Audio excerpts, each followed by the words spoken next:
What types of exercise are best for people with Parkinson's disease? It is important to state up front that there is no one best type of exercise for people with PD.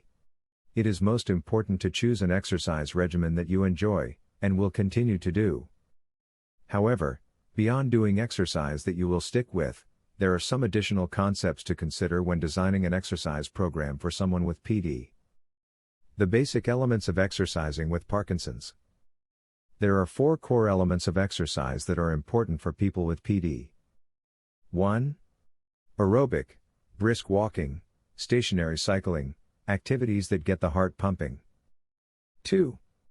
Strengthening, using weights or resistance bands to improve muscle strength. 3. Balance, a Tai Chi, dance to help you be more steady on your feet. 4. Stretching, mat exercises, yoga to provide flexibility.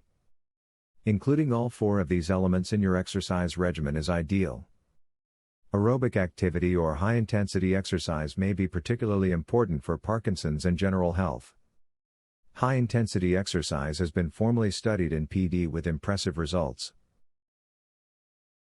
The CDC recommends 150 minutes of moderate intensity exercise or 75 minutes of vigorous intensity exercise per week for all older adults, who are generally fit. As defined by the Centers for Disease Control, during moderate intensity exercise, you should be winded enough so that you are able to talk but not sing. During vigorous intensity exercise, you should only be able to say a few words before pausing for a breath. Of note, high-intensity interval training is a form of exercise in which a person performs short periods of extremely demanding physical activity alternating with less intense exercise. This has become a popular exercise style in the general population, with studies showing that it may offer health benefits over exercise performed at a more constant demand level. There have been small studies that this type of regimen has benefits in PD as well. Forced exercise. Forced exercise is a mode of aerobic exercise in which the rate is mechanically set above what the participant would achieve on their own. One example is tandem cycling, in which a trainer sits in the front of the cycle and sets the rate of the cycling for the rear participant. The idea of forced exercise for people with PD is gaining traction and the benefits were reviewed here. Cognitive challenges in exercise. There is evidence that introducing a cognitive component to exercise, such as learning a new motor skill, may be beneficial in Parkinson's. This concept supports the idea of adapting skill-based activities for people with PD, such as boxing, dance, Tai Chi, or yoga, and may be one reason why these programs have taken off. This episode reviews the evidence behind integrating cognitive challenges into exercise. You may also want to review our previous posts about boxing and dance for more information about those modalities. New types of exercise for Parkinson's. Researchers are continually studying different types of exercise for PD, and APTA works to keep you informed about these new findings. Karate.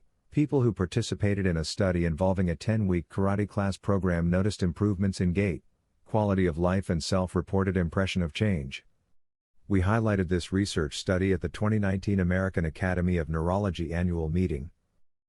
How to start exercising if you're living with Parkinson's. Safety is key.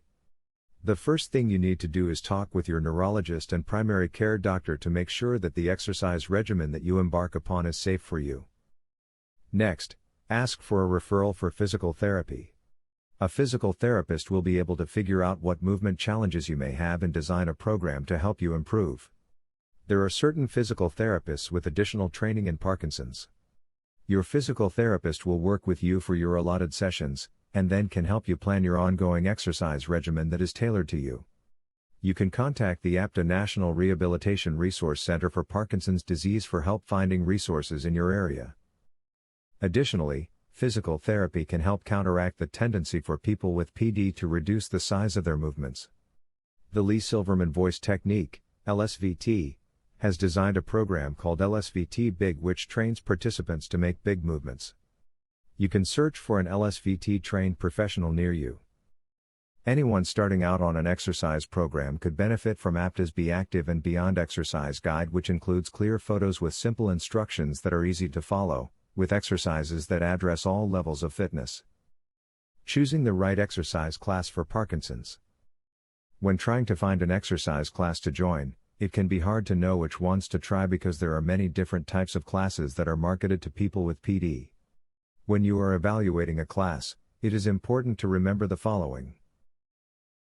It is the components of the exercise class that are important: strength training, aerobic, balance, etc. You do not need to specifically do boxing or dance, or any other modality or class, if you can achieve these elements of exercise in other ways.